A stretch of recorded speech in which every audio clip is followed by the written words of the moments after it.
A Deputación de Pontevedra non quere agardar ata o 2027 para volver converter a provincia nun epicentro cultural coa nova edición da Bienal de Arte. Por iso, pro 2026, a institución impulsa unha nova cita, a Bienal de Artes Vivas. Una bienal dedicada a la performance, la danza, las artes escénicas, la creación sonora y los lenguajes híbridos de arte contemporáneo. ¿Qué quiere decir esto? La Bienal de Arte de Pontevedra va a ser cada 2 años, pero en el interludio, en ese año que va a haber entre las dos bienales, vamos a crear y a consolidar una Bienal de Artes Vivas en la ciudad.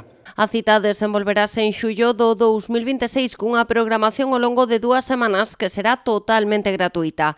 Todo nun escenario de excepción, o convento de Santa Clara, onde continuarán de xeito paralelo os traballos técnicos e estudos previos á rehabilitación. Las artes vivas exigen presencia, exigen escucha, exigen participación. Nos colocan frente al arte que sucede en el ahora.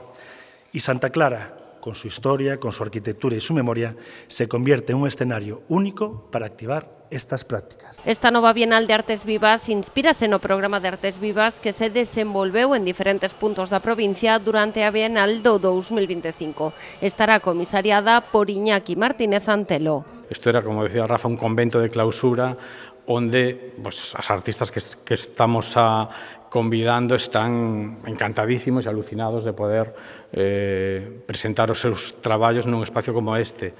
Traballos que este ano vai haber moita presencia galega como houve este ano, o ano que ven vai haber tamén máis presencia internacional, vai haber artistas que se presentan en Galicia ou incluso en España por primeira vez, vai haber estreas absolutas, vai haber colaboracións entre artistas de distintas disciplinas, que tamén é algo, digamos, habitual nas artes vivas. Ademais, a Deputación anunciou que nos vindeiros días porase en marcha un concurso público para seleccionar o comisariado da Bienal de Arte de 2027, na que será a súa 33 edición.